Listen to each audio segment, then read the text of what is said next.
Hey guys, SimCoder here, and today we are going to finally start working directly with payments. So in the previous lesson we calculated the right cost, and now we are going to start working with PayPal in order to be able to pay for the customer to pay us, and in the longer run we'll be able to pay out to the driver. So I explained this in the previous video, so in the end of the previous video. If you haven't, please go check it out.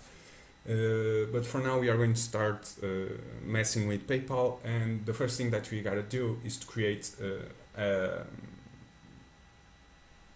PayPal developer account if you don't have one. If you have, you can connect your PayPal account directly to it so that you don't have to worry about a thing. So I'm going to pull up my PayPal, and I have a name here which I've hidden with CSS. So yeah, don't worry if a button shows up in this part here. But for now, if you have connected to your PayPal developer account, it will be taken to, you have access to your dashboard, and in here you have my apps and credentials. So this is a very important page, and in here we are going to go inside the create app, and in here you create your app. So you give it a name, it can be wherever you want, and you select your developer account. After that's done, you can go into the previous page if it lets me. Okay, and your app should appear right here. So go ahead and click it. Okay, and in here you have the sandbox API credentials, and if you click on this button right here, you'll be taken to the live one. Now the difference between these both is that the sandbox is for testing purposes. So you have a client ID, which we'll get into a bit later, and the live ID, which is different. So the live one is only meant to be placed when you go into production and you use your app in the App Store. So for now, don't worry about that. So yeah, now I'm going to explain to you another part, which is in the sandbox, go to accounts. And because we are only going to use the sandbox, because we don't really need the other one, we'll have to use testing accounts, and you can do it by using the ones right here. You can create accounts as many as you want, and they will show up in here.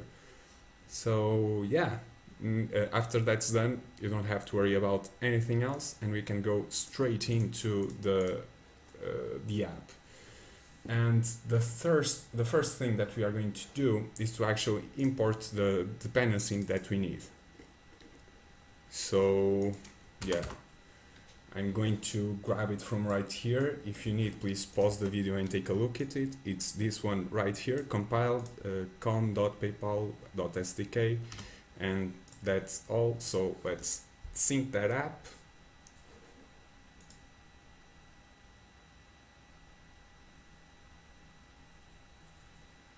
And just give it 1 second.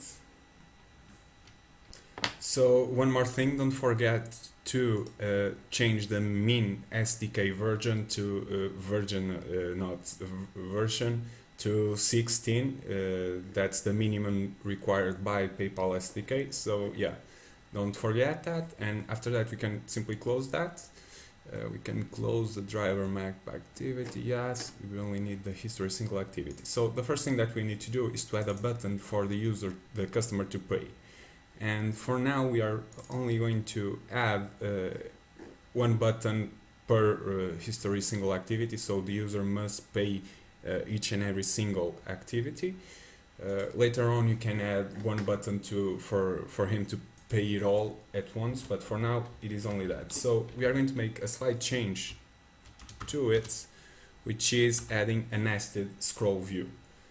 So for that, we are going to use nested scroll view, and the reason I'm doing this is because there's a lot on screen right now, so it is always better to let the user scroll down if he needs to, rather than something's not appearing on screen, because you have to account for fonts that are smaller and fonts that are bigger.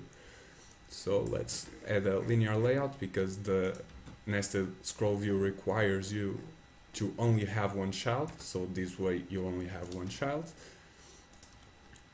Okay, so let's go below everything, below the rating bar, and add a button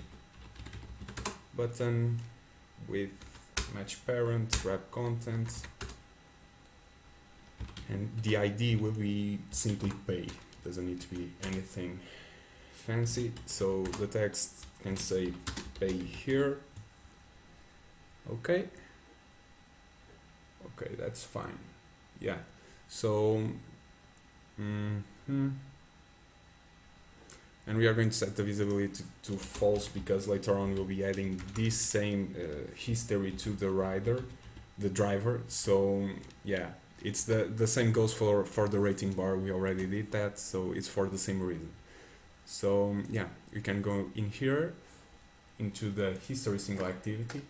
That's where we'll be living from now on, and we'll be adding the button right here. So private button my pay. Okay, import the button if you need to, and let's add the find view by ID below the rating bar. Just keep it coherent. Button, and I believe we don't need to place this anymore because of the last update, but let's just check to make sure, because I'm actually curious about that. And it looks like we don't. So you can actually remove this. Was always a bit stupid to me, why you must add the same thing that you already did in here. So yeah, that's good.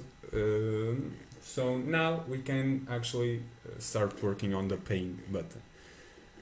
So where must we go? Get user information, no, it's a bit up top, no? Where is it? I want to display customer related objects. Oh, here we go.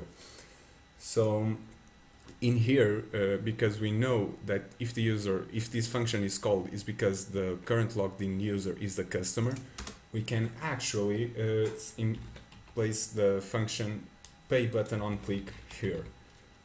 And no, I'm actually going to place the on click right here. We don't need to make it harder on ourselves. So and pay, we first of all need to show the visibility, show the button, set visibility, and let's copy this visibility to visible, and then mpay dot set on click listener, new on click listener, and yeah, we are going to call a function called PayPal payments. Okay, it is good enough. Create method, is there single activity, and you should create right below. So yeah, now we can start working on what we are focusing on for quite some time. So the first thing that I'm going to do is create a new Java class, and it is going to be called PayPal config.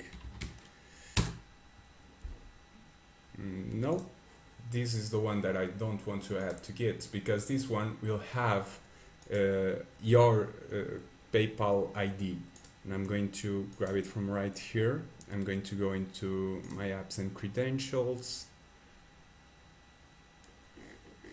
go into my app. I went through all of these in my previous lesson. Please go check it out if you need. Oh no, it was actually this lesson. Well, I'm getting a bit confused, but yeah. So the code that you want to paste in here is this one right here, the client ID code in the sandbox. Don't go to live just yet. So in here we are going to create a variable the type public static final string PayPal ID, and it is actually client ID. Okay, and just paste that value inside here between two quotes and come back when that's done. So after that's done, you can move on, and let's just let's add all the variables that we'll be needing for the PayPal. So the first of all will be private int PayPal request code, and we'll be using this because we'll be using an intent, and because of that we'll have on activity result, which we already used in this series. So we can just give it a 1, and I already explained it, so I'm not going to go into great detail about it, but I'll get to it in a second. And next we'll have the configuration. So private static PayPal configuration config equals to new PayPal configuration dot environment, which will be PayPal configuration dot environment sandbox, and this environment will tell us if the app is ready to be published or not. So when we are testing, we want to leave it at sandbox, but if you were to publish it, you simply go in here and change it to production, and the value that we did in the PayPal config as well to the live one. So, but for now, because we are testing it, let's leave it at production, at sandbox, I'm sorry. And then we set the client ID, which is PayPal config dot PayPal client ID, and this is what we placed in here. So yeah, now we can go ahead and try to call an intent for what we are doing. So the first thing that we need to do is call PayPal payments, which is here. Payments equals to new PayPal payments, new big decimal, and in here we say right price, and this right price is the price that we calculated in the previous lesson, which is this one right here. And as I've said, it will be the half of the distance equals to the amount of US dollars or euros or anything else that the user must pay. So yeah, and now in here we place a comma and the currency in which you are working with. So I'm going to use US dollars just for the hell of it, and then just give it a name of the product the customer is buying. So in here it is Uber Ride, and you can go into more specific things, but there's no need for it at the moment. So yeah, then simply say PayPal payments. Oops, there was not supposed to be a thing there. PayPal payment dot payment intent sale. Okay, and now we are going to create the intent for this, which will make a call for something that's outside the app. So intent equals to new intent this, comma, payment activity dot this, and this payment activity dot class, I'm sorry, this payment activity is created by the PayPal API, so you don't have to worry about it. It is created automatically. So yeah, intent dot put extra, and now we pass the things that we need to make the purchase happen. So put extra PayPal service dot extra PayPal configuration config, and we need yet another extra, so put extra payment activity dot extra payments comma payments,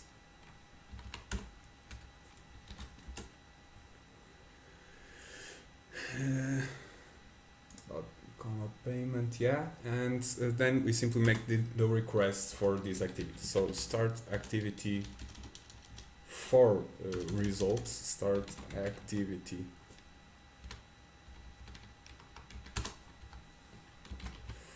for results, and this for result will allow us to get the result of this intent that's created, so if it is successful or not.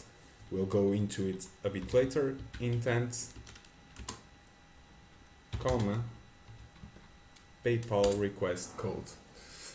Okay, so this request code is right here, and yeah, so yeah, that we don't need much more. Let me just check one thing. So we must start this service up top. So we now, before dealing with the onActivity result, we are going to go to onCreate, and above everything we are going to create an intent, and this is just so that the app can be ready to receive an intent for the PayPal activity. So new intent, this comma PayPal service dot class intent dot put extra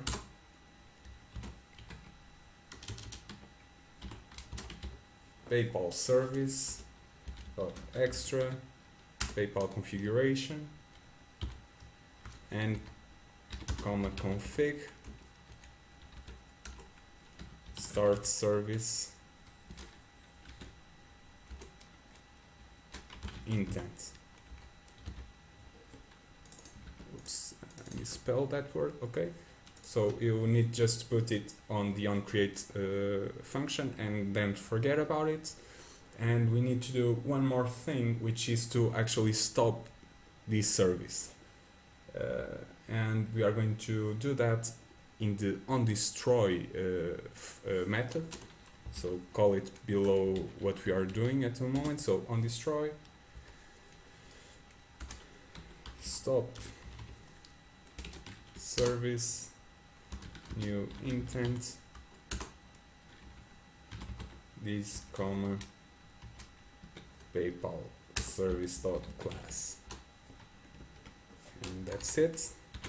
I'm actually going to move it up here. Okay, so yeah, now we can move on to the onActivity result, which is the one that's going to get the information of the PayPal payments. Or are we going to do it right now? Yeah, let's do it right now, even though we'll only use it in the next lesson, but just to make everything a bit more coherent. So onActivity results, create it, and as I was saying, so this intent is created and is called upon in here. And when you call an activity for results, you'll receive the data back from the activity that you called upon. And in this case, we want to get if the payment was successful, which is the most important thing. Because if the payment is successful, then we can store the information in the database and forget about it, so that the customer doesn't have to pay anything else. So it is extremely important if you think about it. So yeah, now we can use an if request code equals to PayPal request code, which is in this case is 1. You pass it here and it receives it here. is the thing right here, which is what allows us to distinguish between multiple activities for results, because everything ends up in here.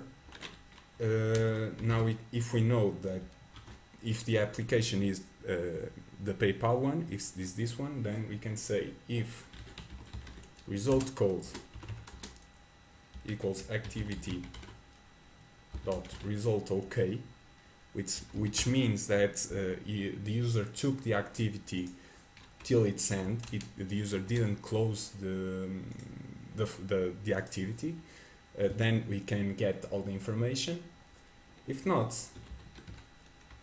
else if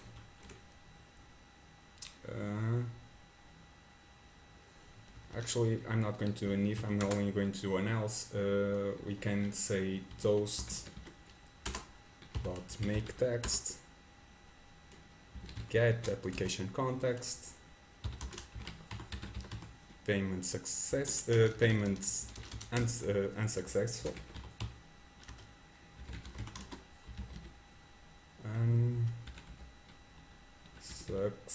successful. It is written this way, and toast dot length long dot show, and that's it. So in this activity results OK, it is actually misspelled. Gosh, these words. Unsuccessful. There we go. So inside this if is where we are going to get the information if it was successful or not, as I've said, and we can get a bunch of other information. But for now, I'm not going to do this.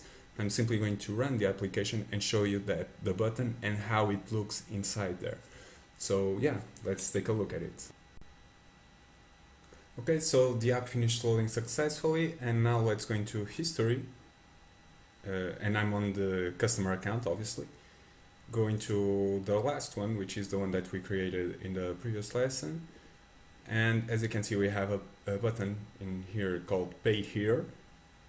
And okay, everything checks up. And because I'm already logged into the Sandbox account, so this isn't my real account, PayPal account, you can use the Sandbox testing for it. And as you can see, there's a little button right here that says Sandbox, so that you don't know that it isn't ready for production. You can use as many accounts as you want with as much money as you want, so that you can freely test accounts without actually spending money. So, and you can actually choose cards right here. None of them are mine, obviously. They are created automatically for you, so that you don't have to worry about this aspect of it. And as you can see, it is $0.21, and that's because this ride was of 0.42 kilometers. So we can go ahead and pay, and it is processing, and it should be just fine. But as you can see, we have no notice right here of if the purchase of the payment was successful. And that's exactly what I was explaining to you in a second ago, and we'll take care of that in this if right here. So yeah, that's all for now. I know you guys have been waiting for this for a long time. I'm actually thinking about doing a separate series of videos where I explain to you PayPal and payouts and whatever, because I believe it is useful not just to you for this series, but to a lot of other people that are calling in for Android and don't know how to use PayPal. So yeah, that's all for now. Thank you all very much for watching. If these lessons are being successful, helpful to you, please do donate and leave a like and subscribe. All that, you know how much that helps this channel grow, and for me to help you have better content and better videos and all that good things that I'm trying to offer to you guys. So yeah, I hope to see you again tomorrow, and ciao.